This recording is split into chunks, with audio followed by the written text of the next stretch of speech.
very warm welcome to St Hilda's, the JDP, and particularly to the 2024 Sue Lloyd-Roberts Lecture to all of you. This lecture is one of our highlights of the year. It's held in memory of our much admired and greatly loved alumna, Sue Lloyd-Roberts CBE, who studied history and modern languages, matriculating here in 1970. In brief, I just want to say that the legacy left behind by Sue Lloyd-Roberts is enormous, and you will hear much more about that from people who know much more about it. But I'm thrilled to say that there has been a Sue Lloyd-Roberts Fund that was established in 2017, and since then has supported a number of St Hilda's students who wish to explore careers in the media. And I know there are many representatives from the media here with us tonight. And this funds them to undertake vacation placements and internships. So there are huge thanks, therefore, to the family and to the friends of Sue. And the fund is now able to support an undergraduate bursary in her name and will be awarded to an undergraduate student from a lower income family who is in receipt of an Oxford bursary. And we hope to award this year.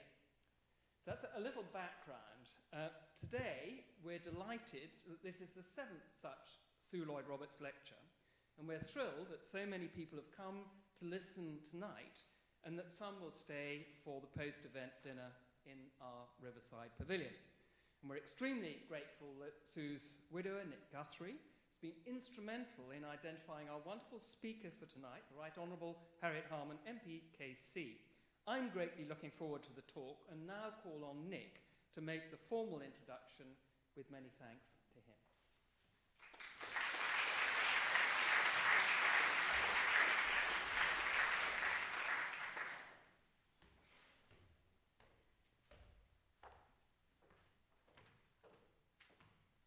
Well, good evening, everybody, and thank you very much for coming. Thank you for surviving Aisha and Jocelyn and the Oxford Road system, which seems to me tonight to be particularly difficult. Anyway, as I say, thank you all for coming. Tonight we're going to concentrate on women's rights and how women can further, if you like, burst through the glass ceiling. As was said, this is the 7th St Hilda's Lecture in memory of my late wife, Sue Lloyd-Roberts. She was a campaigning journalist specialising in women's rights and latterly exposing the hateful practice of forced marriages and female genital mutilation, both subjects in which tonight's speaker, Harriet Harman, took a keen interest. Harriet served as acting Labour leader in 2015 and deputy leader from 2007 to 2015. Under Tony Blair, she was Secretary of State for Social Security and the First Minister for Women. She held a number of numerous cabinet and shadow positions. She said she has fought 10 general elections, served under 7 prime ministers and 8 Labour leaders. She said she had entered the Commons as one of only 11 Labour women MPs in a parliament that was 97% men. Now there are 104 Labour women, and across all parties, women are, of course, today's critical mass. It was her idea to establish the Low Pay Commission, for the introduction of the minimum wage, maternity rights, paternity leave, childcare support, Sure Start, welfare reform. She was at the forefront of them all. She also led campaigns to change people's attitudes to domestic violence and people trafficking. But she said there remains much more to be done till women genuinely share political power with men on equal terms. And until women in this country are equal, I will leave the House of Commons with my feminism, my belief in Labour, and my enthusiasm for politics undimmed. Harriet stands down as Mother of the House and an MP for 40 years at this year's next general election. Now, a good MP can make an enormous difference to their constituency, and also beyond the world. Harriet Harman is one such MP, and I'm delighted to be able to, that she's been able to join us here this evening.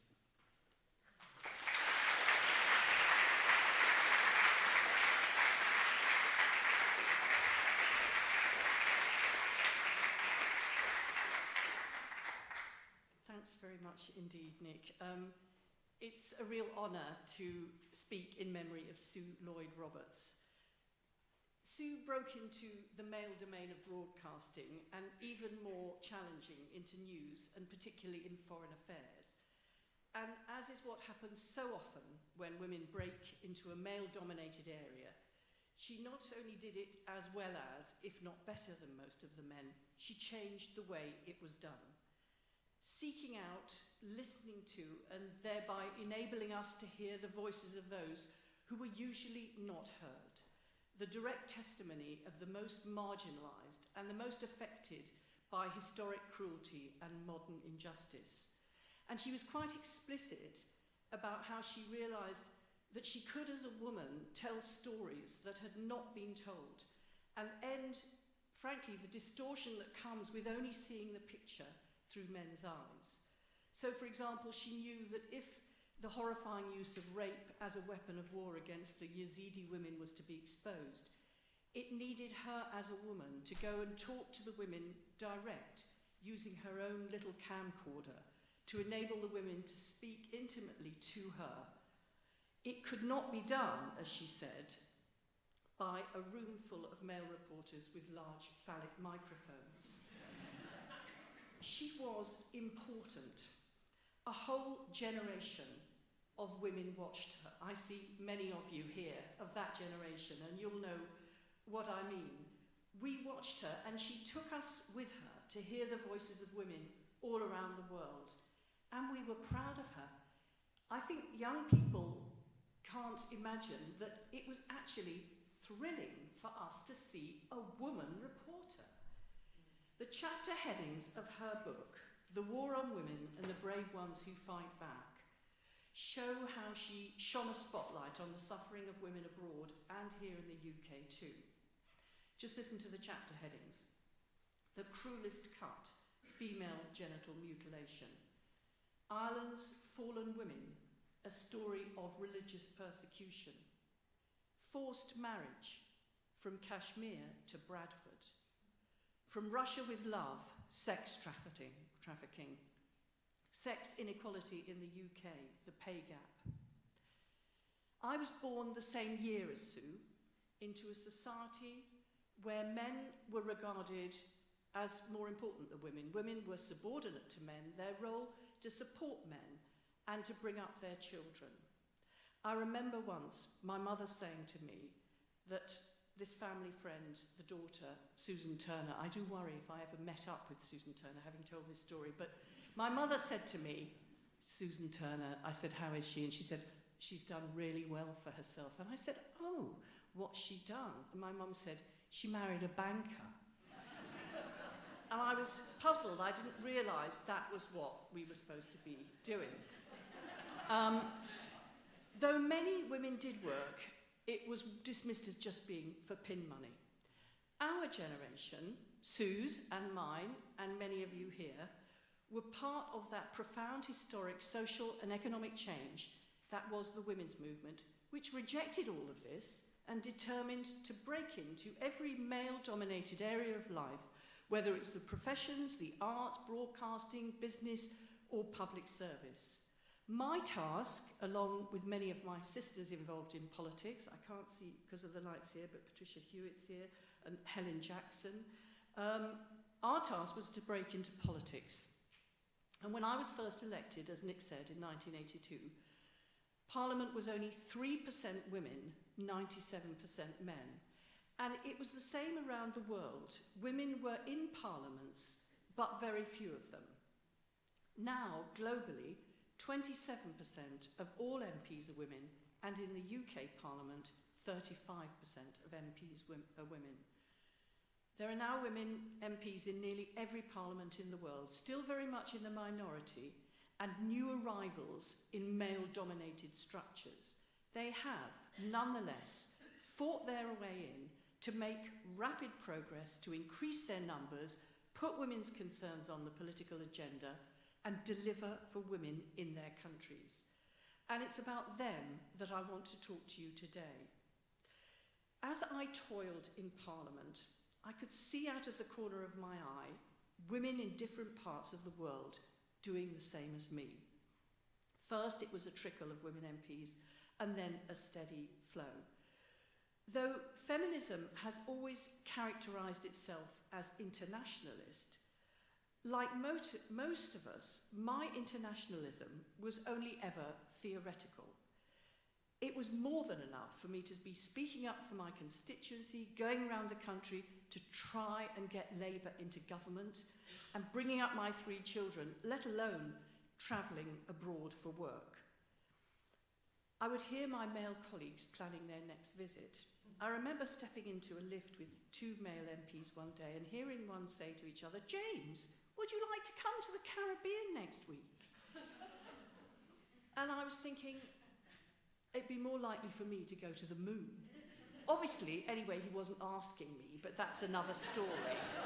The point is, for me, just surviving in domestic politics was exhausting enough without even contemplating travelling abroad for work. So though I felt they must be kindred spirits, I didn't know any of these women's MPs. Fast forward, after 40 years in politics with my children grown up, I've taken the opportunity to get to know these women MPs, to find out, were they like me? Did they want the same things for women in their country as I did? How did they cope with all the pressures under which I'd nearly buckled? How did they, especially those in profoundly patriarchal societies, how did they survive? Did they achieve what they set out to do?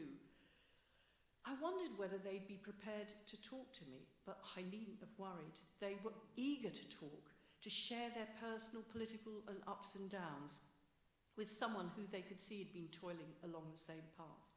One told me she despaired of ever getting a boyfriend, saying last time she went into a club on a date, everyone thronged around her to talk to her. She turned round, the guy'd gone, and she never saw him again. She said it was always like that.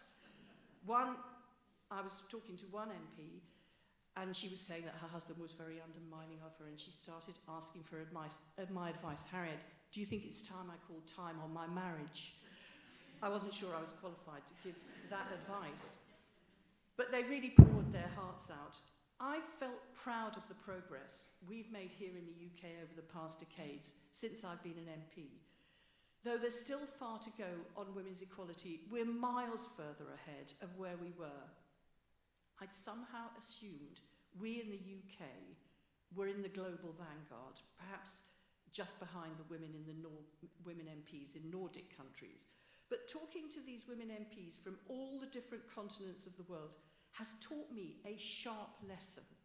How impressive and effective so many of these women are, and how in many ways our struggles and achievements pale in comparison. Thanks to Zoom and delegations to Westminster, which the Commonwealth Parliamentary Association do, the Interparliamentary Union, the Westminster Foundation for Democracy, and many more, but thanks to Zoom and these delegations, I've been able to talk to many of them, like the Malaysian woman MP, who was breastfeeding her 6th child when she first stood for election. Brushing aside comments that she should leave her child at home, she introduced a nursing room for women MPs and staff and changed the laws on maternity leave. The Nepali woman who overcame the challenge... Sorry, I've got a bit of a cold. I had to cancel my canvassing today. Hopefully it won't swing things too badly. The Nepali woman MP who overcame the challenge not only of being a woman MP in a patriarchal society, but of being a Dalit, the lowest caste of untouchables. The Australian MP who introduced anti-sexual harassment rules into the federal parliament and all the state parliaments, but who turned down the chance to be foreign minister or even prime minister because of her children. The Bahamian MP who overcame campaign smears that she was nothing but a street trader by making it a badge of pride for her and them. asserting that those women street traders were honest, hard-working women who supported their families and did no harm, and that neither she nor them had anything to be ashamed of. The Mauritian MP, because she was young and unmarried, had to cope with embarrassing and untrue social media accusations that she was having sex with just about every other man MP in Parliament. The Barbadian MP, who rose to be Deputy Prime Minister, but who was warned that she should not pull on her costume to jump in the crop-over carnival, as it would not be right, despite the fact that the men ministers were all taking off their shirts and doing exactly that. The Jamaican MP, who successfully fought to get street lighting in her local area, desperately needed for the safety of women and girls. The Nigerian MP working to get more women to run for Parliament, as the women who did get in so quickly got pushed out. The Somali woman who knows she faces death on a daily basis because of the hostility of Al-Shabaab, and she said she leaves her bedroom every day how she would like it to be found if she never came back, because that's the expectation she goes out with every single day. I draw on my discussions with them and many more of those to identify a number of themes about women MPs. Women MPs have a very particular sense of their role in their democracy that is different to their male colleagues. That they're not just doing their job as MP, but are necessary for their country's future. Without them, half the population would be unrepresented, their democracy deficient and their country backward. Without them in Parliament, their democracy cannot be mature and their country cannot be modern. They assert that as recent arrivals in politics and never having been part of the political elite, they are more grounded, more community-based, believing that they are more transparent, less corrupt. They regard women as less selfish in politics than men, attributing this to women's role in the family, that just as mothers are selfless and have to put others first, that is what they as women bring to politics. And they all feel a tangible, special relationship with their women constituents. None of them talk about it as a job or a career. For all of them, it's a vocation and a cause for which they make a big personal sacrifice. Some know that they risk their life by stepping forward into Parliament. The conventional wisdom of the women's movement, and Patricia will remember this only too well, was that women should go into Parliament with the support of women rather than the support of men. This, it was argued, was necessary to give them legitimacy and a mandate and sustain them in the challenges they would inevitably face to deliver for women in their country. Those who owed their position to men rather than women were frowned upon, even more so if that support came from a father in a senior political position. The idea was for women to defeat the patriarchy, not for some women to gain personal advantage from it. But hearing from women MPs around the world, there isn't any simple direct correlation between how they got into Parliament and what they do for women when they get there. In some countries, the most spirited fighters for women's rights not only got into Parliament because of a politician father, and for many women in deeply patriarchal countries, the only way into Parliament is to inherit a family seat, and once there, champion the cause of other women who don't have political fathers to get in. Building from the top down is the only thing that works in some societies. Those of us in countries which have had the benefit of a strong women's movement should not be judgmental of those women whose only way in is to depend on men. What matters is not how they got into Parliament, but what they do for women and girls when they get there. And what about the children? In every country, women are the primary carers for the children of the family. So combining being a democratic representative with being a mother is inevitably challenging. Going to the national parliament in the capital city is problematic for women if their constituency and their family is many hours or even days travel away. If they leave their children in their constituency, they worry the children are suffering from their absence. If they take their children to live in the capital city with them, they're criticised for losing touch with their roots. They worry that their children will see the criticism and threats to them on social media. And the children of MPs can themselves be subjected to online bullying and threats because of what their mother does.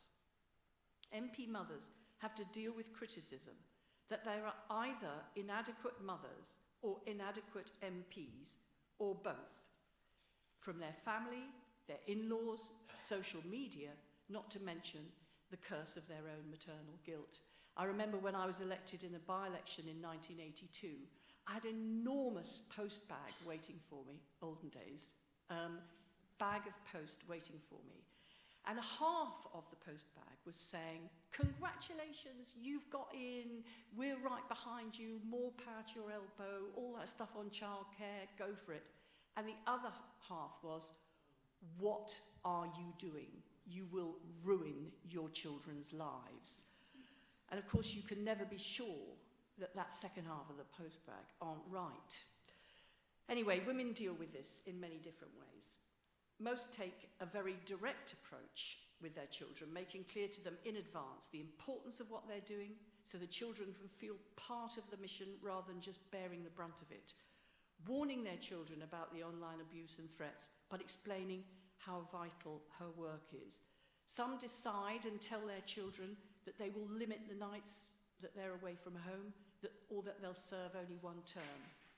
Some children tell their mothers how proud they are, while others tell of how their children beg them to stand down. But women MPs who have no children face problems too, regarded with suspicion as not a proper woman. And some deliberately decide not to have children because of the struggle to combine motherhood and politics. This is an agenda which is just very different for women MPs than for men MPs because of the division of responsibility in the home. And what about men? I spoke to women whose fathers encouraged and supported them to go into politics, or whose husbands took on extra responsibilities for the children, and some who join in by working for their wife in her parliamentary duties. But there are also those who oppose their wife being an MP, undermine her and urge her to quit. A woman who becomes an MP is not only balancing her work with the care of her children, but also balancing a relationship in a context where the expectation still is that she will support him in an outward-facing role, not the other way round. For some women, the issue is whether her in-laws will accept her political work. And some others expect to remain single, fearing that they'll never find a man whose self-esteem could cope with marrying a woman on the front line of public life. Well, while there is certainly in all countries ample evidence of men MPs blocking the entry of women into Parliament and undermining them when they get there, that is far from the complete picture. Many MPs told me of the active support older men gave them to get into and succeed in Parliament. Some of the men said that they feel they're contributing to changes that will widen opportunities more generally for their own daughters. And because their own careers are either established or on the wane, they don't see the new generation of women MPs as competition. Paradoxically, the younger men who profess more modern and progressive values aren't always supportive in practice. They see the women of their generation as a threat, as competition, and positive action against the gender gap as unfair to them. It's striking that though we've developed our politics almost entirely in isolation from each other, wherever we are in the world, our objectives and demands are strikingly similar. Whether they're in Africa or Europe, South America or Southeast Asia, women MPs make the same demands for women's freedom from male violence, for women's economic equality, and women's equality in decision-making. And we all share the belief that I mentioned earlier, that our involvement in Parliament is not just an added extra, but is essential to democracy and good governance, that we're different from men, and our presence in Parliament is not just our entitlement not to be excluded, but is positively necessary to build faith in democracy. I just think if all the women MPs all around the world believe in that, we can't all be wrong. The quest for women's equality is truly a global women's agenda. Ignore all of the people who say that it's just a middle preoccupation of white women in London who've got nothing else to worry about. It's a demand for the universal rights of women, evident both in highly developed countries with long-standing parliaments and in poor countries with new parliaments. But all women MPs make a clear calculation not to fight every battle. There are simply too many. And though it's frustrating, they have to grit their teeth, let some arguments go and press on. Painful though it is to have to disappoint their supporters, they just have to smart with indignation and endure the bewilderment of their supporters to live to fight another day. Being a woman MP in a male-dominated parliament is an endless world of compromise. Women MPs aren't just fighting for change on behalf of women, they are the change. Simply by being elected, they embody profound cultural change in the role of women in their society. There are men in every country for whom the sound of the voice of a woman in a position of authority, or the fact of a woman sharing in decisions which affect their lives, is intolerable. For these men, women MPs represent a threat to their masculinity, to their patriarchal role in their own family and society. You just have to look on X, Twitter, to see that. The backlash takes many forms, from hostile media reporting to hostility from within their own parties, to organised male resistance in their own constituencies, to social media threats and intimidation, to resistance to proposals for the equality of women in their country. It's a drag anchor on women MPs. Some fight back against it actively on their own or with other women. Some just try to ignore it and get on with their work. But none are unaffected by it. There is no equivalent to this for men MPs, whose right as a man to be an MP is not challenged. Social media is a big issue for women MPs in all countries, an invaluable way to connect with women in their local communities and nationally, but also a vector for threats and intimidation. Women MPs use social media to let their constituents know what they're doing, to organise meetings, to hear from them what they want, to debate and campaign, to summon up support when they're under attack. Often, without access to party apparatus or the mainstream media, social media is what allows women MPs direct connection. While bitterly resenting and fearing the threats on social media, women MPs refuse to be driven off platforms which they need to connect with their base and anyway are used by other MPs, so why should they be driven off? To be a member of Parliament is an enormous privilege and responsibility, and it's challenging to be in the public eye and to feel you carry the hopes and fears of all women in your country. A man MP is not taken to define all men, but often a woman MP is taken to represent all women. Parliament needs to represent and include those who are fragile as well as those who are robust.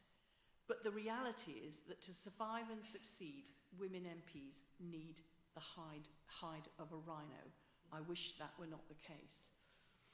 Because parliamentary structures are framed on the basis that MPs are men, women have to change their parliaments to enable themselves to be more effective as MPs and to make the role of MP easier for other women. So we see women MPs setting up women's caucuses within their own party, setting up cross-party women's committees, developing policies against sexual harassment to protect themselves and staff in Parliament, challenging the late hours culture, providing for time off for maternity and paternity, getting nurseries for MPs, getting protection for the personal safety of women MPs, insisting on quotas and equal representation on parliamentary committees, insisting on women getting equal speaking time. While men slot into a parliament already designed around them and their lifestyles, women, as well as doing the day job, have to change their parliaments. And I was very struck when my husband was elected in 2010 that he swanned into Parliament, deservedly so, and stood up and made a brilliant and confident speech. And I thought, that is incredible. It took me about 30 years to feel that I could have that amount. But of course, it's all designed around him and the men, not designed around us. Parliaments, like most institutions, are slow to change. And to do this is to have to struggle against vested interest and an entrenched status quo. It's harder to make change if you're in the minority and more recently elected. Women who seek change in Parliament face accusations of undermining it, making it weaker, of being self-serving, of being snowflakes. I can't remember the number of times people said to me, if you can't stand the heat, get out of the kitchen, when I was arguing that we shouldn't do all-night sittings. Of focusing on internal matters at the expense of the important external agenda. Once made, though, the changes are mostly readily accepted, but you still have to watch out for the backlash from those who object to them. And that backlash hits the women MP proponents of change. For politicians, there's something analogous to a political bank account.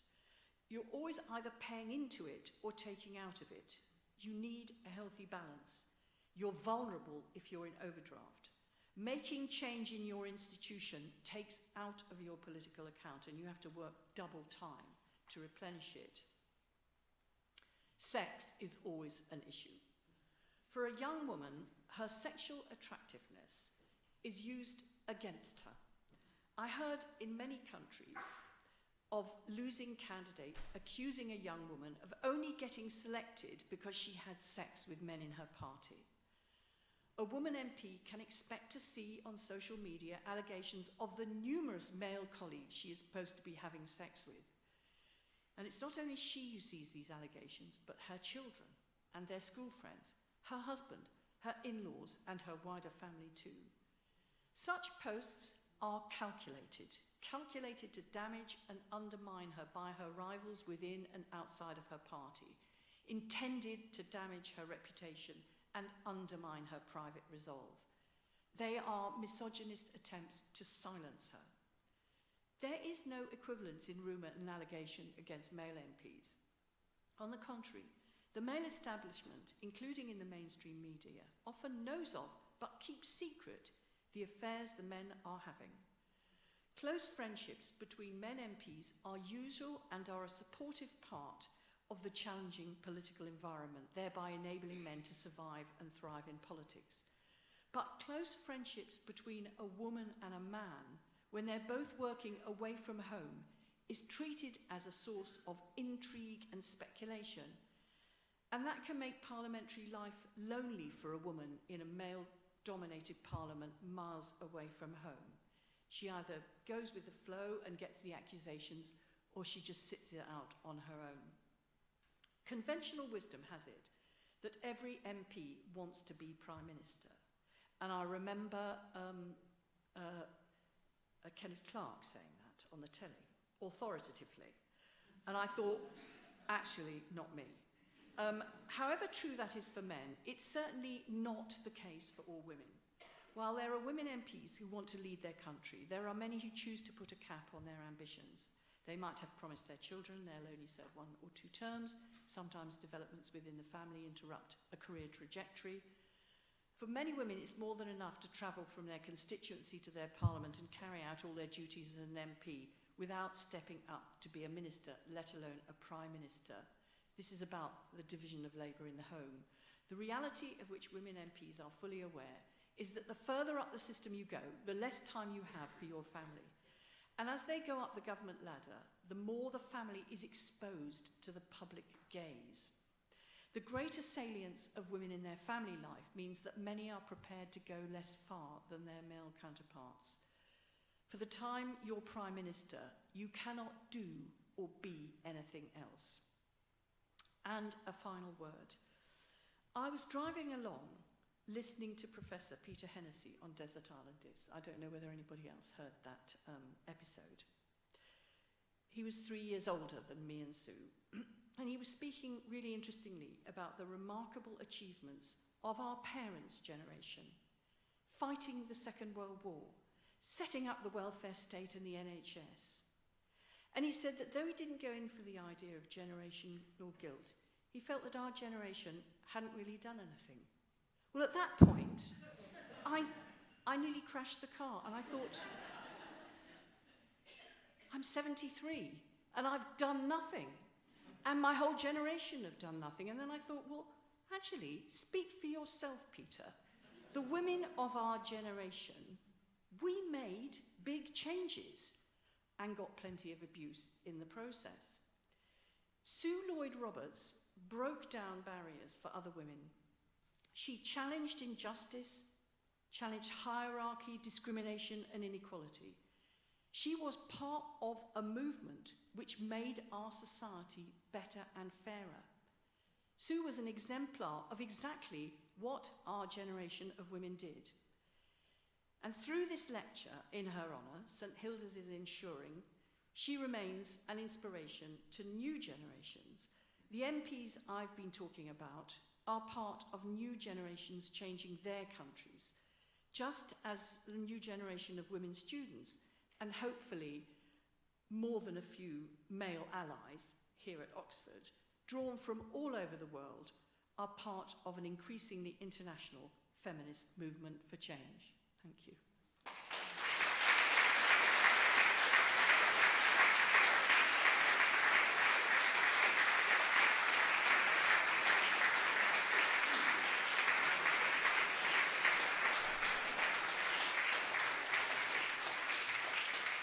So I'm very happy to take questions or for people to make observations. And I would recommend that everybody looks at the other lectures, if they haven't attended them, that are on YouTube, which are really interesting. But the Q&As bit is not on that. So I don't know how the other Q&As went. I especially like the Isabel Hilton one. Is Isabel here? I thought it was absolutely brilliant, especially that bit when you talked about being one of, in 1973, it was one of 14 students in China. Really bold. I thought the whole lecture was absolutely brilliant. And the green jacket was really excellent as well.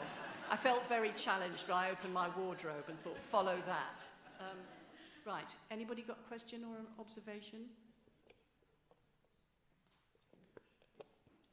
Is there any chance we could change the lights so I could see? I don't know if it helps if I stand up. Yeah, we'll just switch the lights in the dark. I'm Rhonda Rialti. I'm an alumna of St Hilda's. My question is really about the state of Parliament as a building and in terms of the functions that it has within it. I can remember, and I can't remember who also mentioned this, but women coming into Parliament for the first time and noticing how many gun clubs there were in the parliamentary buildings, and there was no nursery.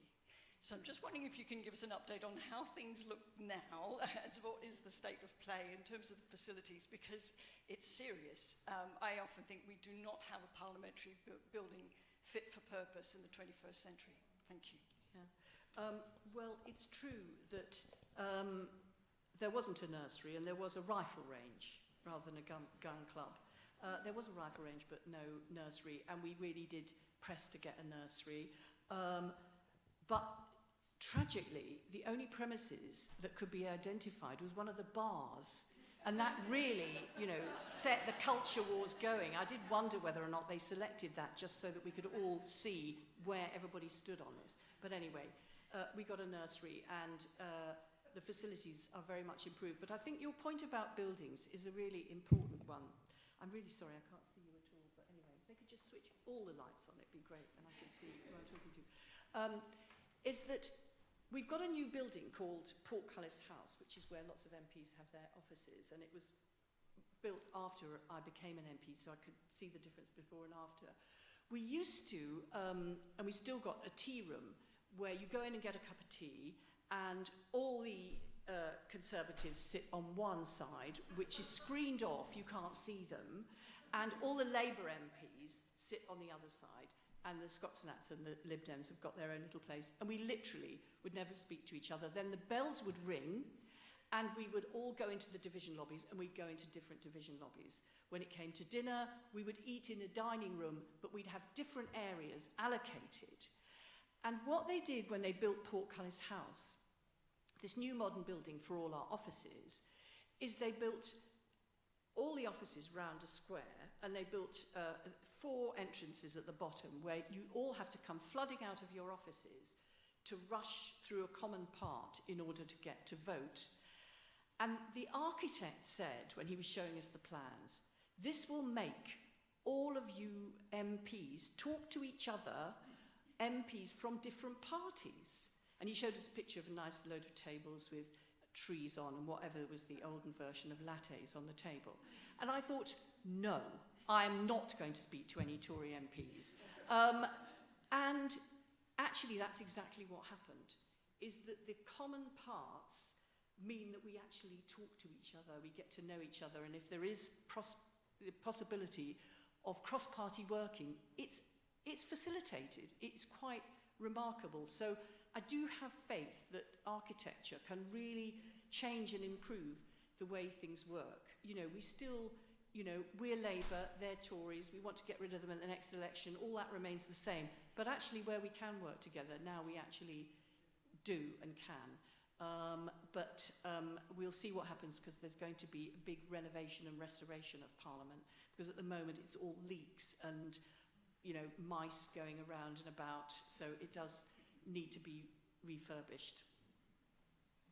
I hope it won't be like HS2 in terms of the budget. Who else? Over there. Thank you for doing the lights, it's great. I can see everybody now. Thank you, thank you. Is this working okay? Yes, it is, Yes. yeah. I'm a new councillor in Camden, was elected 2 years ago, and I'm a contemporary of Sue's. So people can do things towards the end of their lives, and I'm sorry you're retiring from Parliament this year, but I've been approached by an Iranian, greatly worried, somebody from Iran. Oh, right, yeah. Greatly worried because all the women who've been arrested because of wearing the hijab, refusing to wear it, are about to be executed unless the public, the world, knows about it. And he wanted me to contribute some money. Well, I said, terribly sorry, no, but you can put it to amnesty or redress. But my God, we could do with Sue to go behind the scenes, find out what's going on. So is there anybody else who is doing that at the moment? A Sue. Is anyone a Sue around here yet? Well, I think the answer to that is that there is still a Sue-shaped gap in the broadcasting, for me, in the broadcasting environment. But there are many other brilliant journalists exposing in the way that she showed all the terrible things that are happening to women all around the world. I think it's a very well-made point. Anyway, I don't know whether I think we should call it retiring anymore, because it's a very loaded word. It's like you're retiring from something to nothing. And actually, my mother lived till she was 100, and I'm only 73, so I've got about a third of my life ahead of me, and I don't feel like to be retired from something. I feel I'm going to be in the next phase.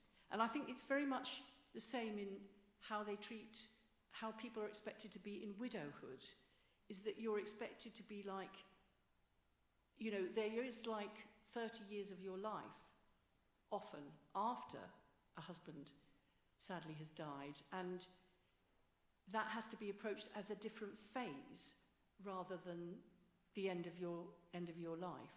So I think, as women particularly, we've got to think about how we phase our lives, and we've got to have a new language to describe it, which reminds everybody that when we're young, we're in our prime, and when we're in middle age, we're in our prime, and when we're older, we're in our prime as well.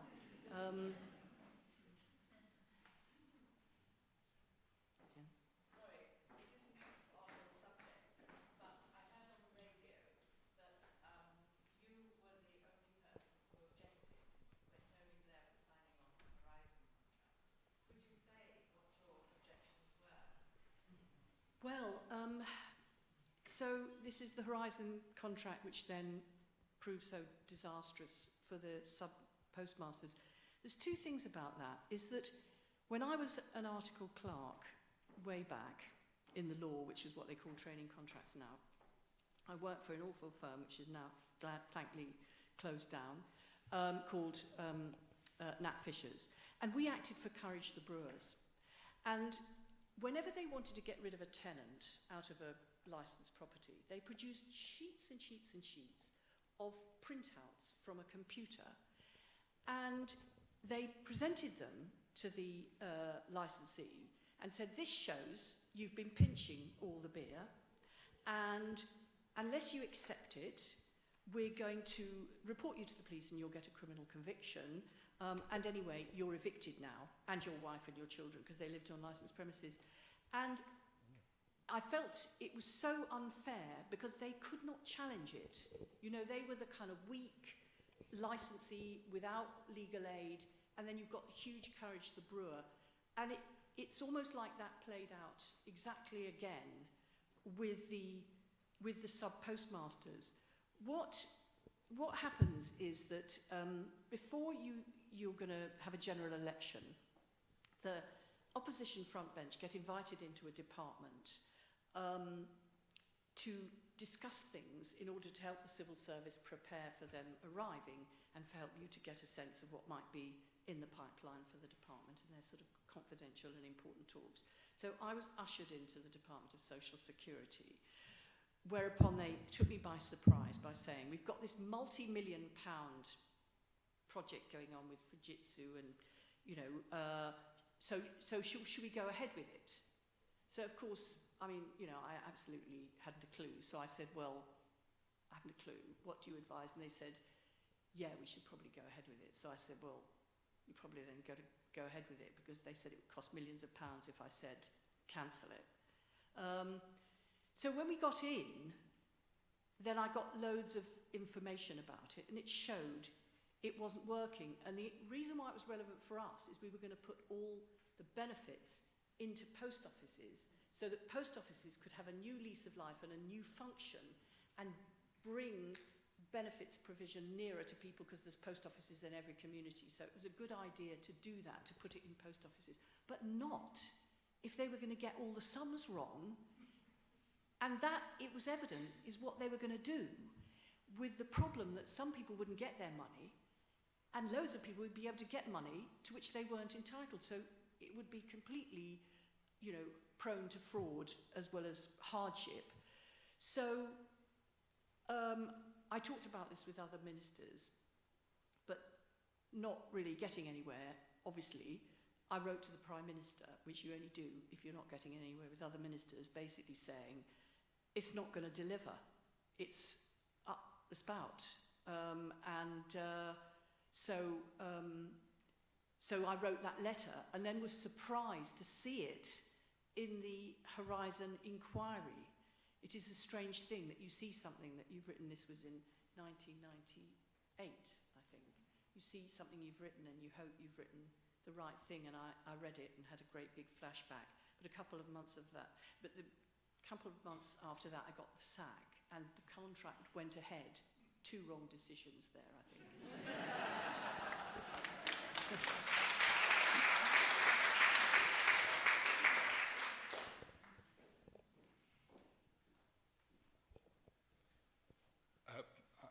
First, the question is, will you accept a question from a token retired man? And the question itself is, how can the Conservative Party produce 3 female Prime Ministers and the Labour Party hasn't yet managed any? Well, that is, you know, bearing in mind Labour regards itself, we regard ourselves as the party of women and equality, and the actual fact of the matter is that when we've been in government, we've done, you know, the Equal Pay Act, the Equality Act, childcare, you know, all sorts of things.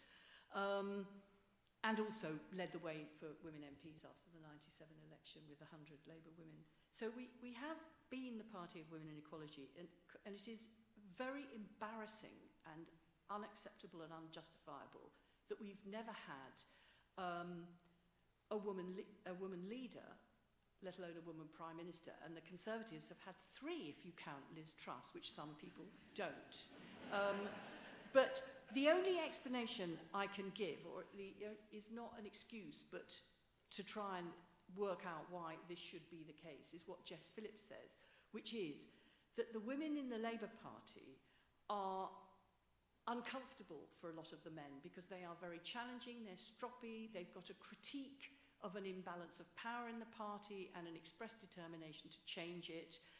And therefore there's a more uncomfortable relationship between the women in the party and the men in the party, whereas the women in the Conservative Party, and obviously Thatcher was the outstanding version of this, beat the men on their own terms, not seeking to change the rules, but to do better than the men under the rules as they were.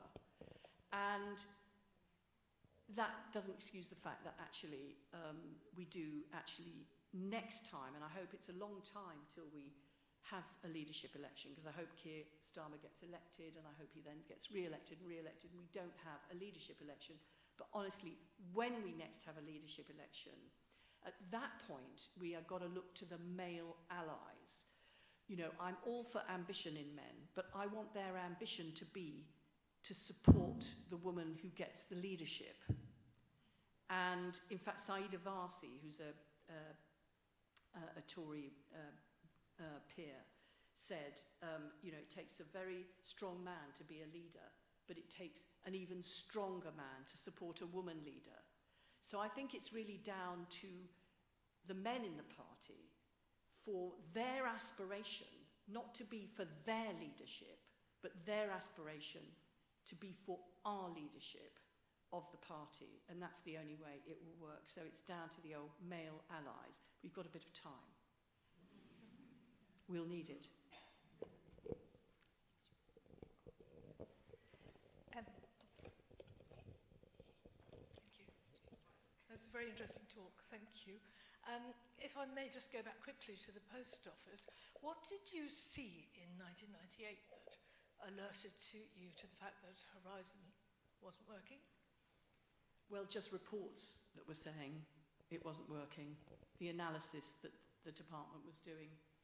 So it was all out in the open even back then?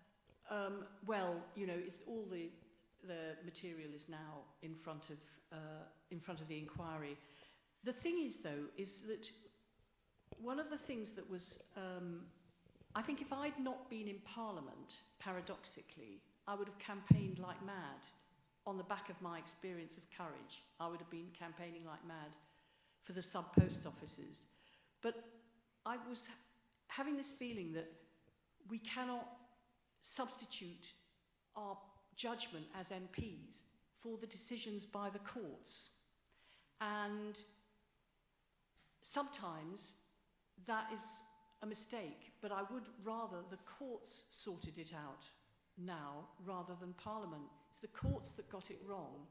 And I am a bit worried about Parliament taking it upon itself to decide guilt or innocence. Now, we all know that they're innocent, and even if a few of them who aren't get exculpated, so be it, because the scale of the injustice was so bad. But I would rather the courts put it right rather than Parliament. So, but they need to do it pretty damn quickly, quicker than government can do. So they need to step up and do that soon as. I'm a historian of women MPs, so this is like Christmas Day for me. Oh, sorry, hello. Hi. I'm a historian of women in the Labour Party in particular. And I wondered if you, so yeah, hi. So I wanted to say thank you for your work as well, not just your talk, but the work that you have done for women in politics and across the country throughout your career. I wondered if you could speak a little bit about what you or your interviewees might say about the possibilities for cross-party working. But I also wondered if you could reflect a little on, it's obviously really hard to be a pioneer, but it's not any easier to kind of join the critical mass, because as you were describing, there is a backlash, and there's also a sense that, oh, well, we've got some women now, so the problems are fixed. And I wondered if you had a kind of, any reflections on that. Thank you. Well, I think you're absolutely right to identify that the sort of passive resistance to further progress by people saying, look, you don't need to talk about equality anymore, it's all fine, you know, you're all equal, we're all equal, and you know, you've just got a bitter and twisted view about men from your oppression in the 70s and everything's fine now. Trust me, all the younger women are absolutely fine, you're just past it and don't realise that you know, we're all male allies now. You get a bit of that going on. And that is sort of passive resistance because, you know, very often the same problems are still there and need to be tackled. As far as cross-party working is concerned, yeah, there is a lot of very good cross-party working, and I've been really, really interested in the confidence of the younger women MPs to work cross-party. Because if you're new into Parliament and there's hardly any other women, your male colleagues are all looking askance at you, wondering why you're there anyway, and thinking you shouldn't be. And therefore, if you work with the other side, it's immediately something to attack you for.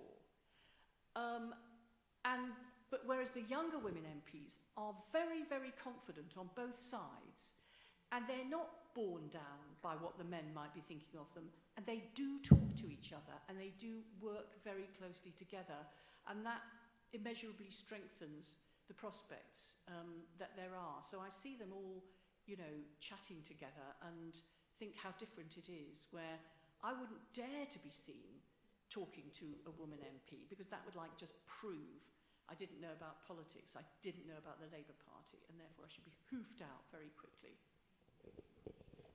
I'm interested to read your history, though. If you'll have to send me the link or whatever it is. Thank you. Helen Jackson, MP. That's right. I just wanted to mention, I've agreed with virtually, well, in fact, everything I think that you've said. And one of the things, just for the future, is don't say you're retiring. I've never said I retired. And it isn't the case, because you will find that it's almost more important, because you are somebody who people will understand and look up to, and you'll be busier than ever. I just wanted to say one thing from my experience, which was very strong when I was working for peace in Northern Ireland. And the phrase that always has stayed with me from the first day I worked with Mo Molam was the very direct way she said to me, I can't do this, Helen, without the women. And we will not get the vote through, because she was keen on getting votes, we will not get the vote through at the end of the day unless we have the huge majority of women wanting peace. And so that was part of my work, which I thoroughly enjoyed. And at this time in the world, I think, your work and your words have a particular resonance, actually, because women are in that position where they're suffering and they understand the depth of suffering that violence brings. And so where it's war or peace, I do think women have their voices have a very strong role to play. Well, thank you. Well, lovely to see you, Helen. Helen Jackson was a very long-standing MP from Sheffield, which was very much a man's city, you know, a steel city. So Helen was such a surprise when she arrived. I thought, my God, what's happened in Sheffield? Helen has arrived as an MP and did amazing work, not least with Mo Molan. And of course, you're so right that those women were absolutely pivotal in the peace process in their communities. And Mo gave them a place to help bring that forward. Yeah, and you're a former student of St Hilda's as well. Oh, yes.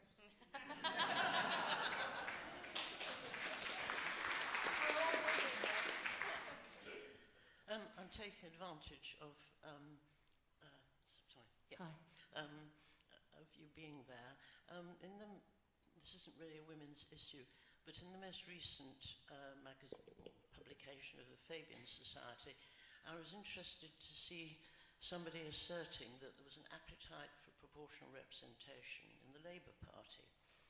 There was the usual side reference to turkeys and Christmas, but nevertheless asserting that this was likely to be on the horizon. And I just wondered whether you had any comment. Well, this is about whether or not we should change the voting system for the general election, because of course we have proportional systems in Scotland. We used to have a proportional system for the Mayor of London. So there is lots of proportional systems around. I have very mixed feelings about this, and I think that the relationship between the MP and their constituent, where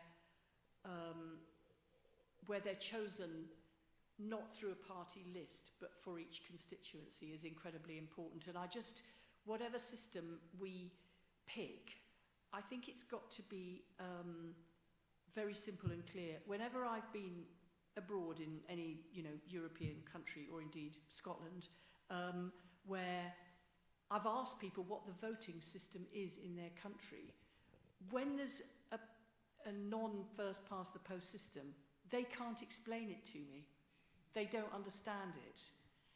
And if you don't understand how you fit in as a voter to who is ultimately the Prime Minister and in the Cabinet, I think that's a problem. So I think the difficulty is all the systems that are thought of are impossibly complex. And I think politics and political representation needs to keep simple, even if sometimes it seems a bit, as if it has an odd result. I do remember, there's been a lot about, Hillary Clinton actually got more votes than Trump, but popular votes, but didn't win because of the electoral college system. We can have a situation where we have a Prime Minister who hasn't got most of the popular votes. So there's always kind of anomalies within the system. But I think you have to have some basic principles, and one of which is that people have got to be able to understand it. So if people can come up with something which feels more fair and which people can understand and that I can understand, then I might swing over to the other side.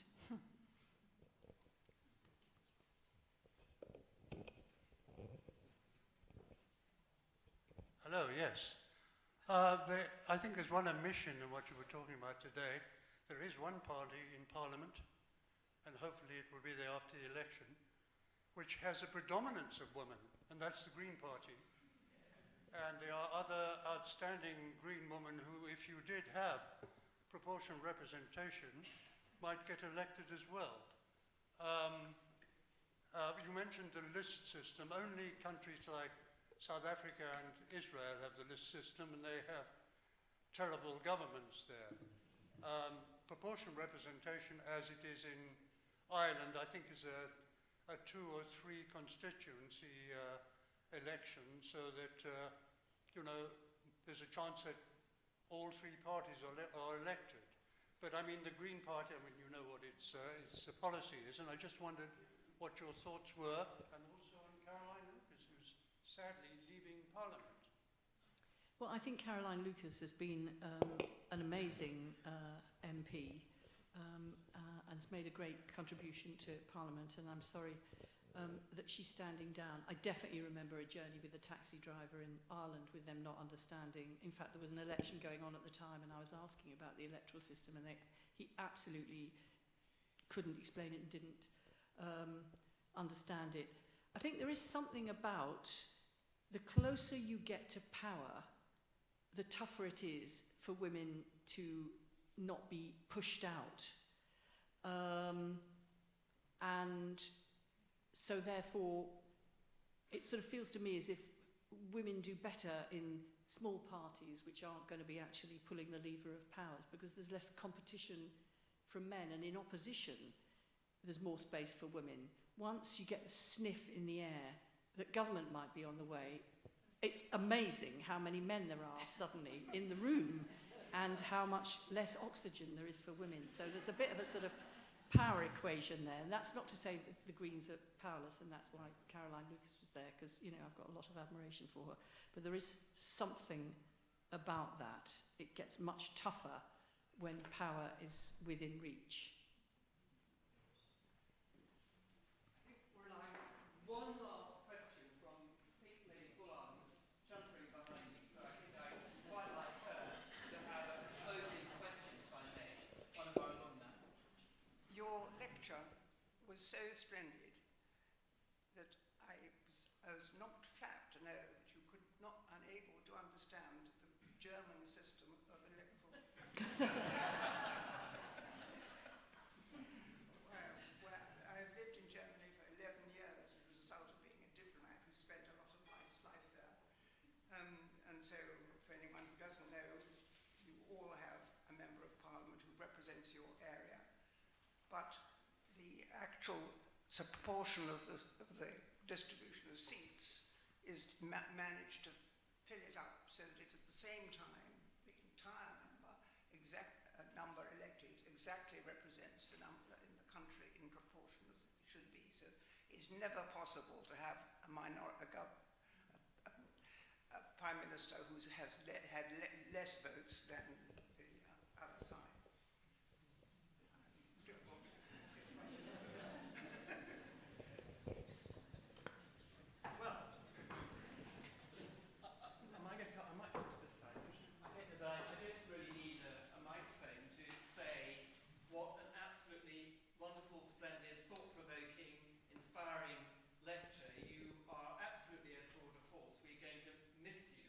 In the next Parliament. We are so lucky that you came and joined us tonight. I know you haven't been feeling absolutely well. She said she was feeling a bit grotty earlier on. We didn't notice that, did we? She's an absolutely fantastic lecture. We're looking forward to thinking about it, talking about it, and watching it again in the future. But tonight, we've had you here with us in person. We're really honoured, and we hope that you'll enjoy these flowers for a little bit. Thank you so much, Harriet Harman. Thank you very much.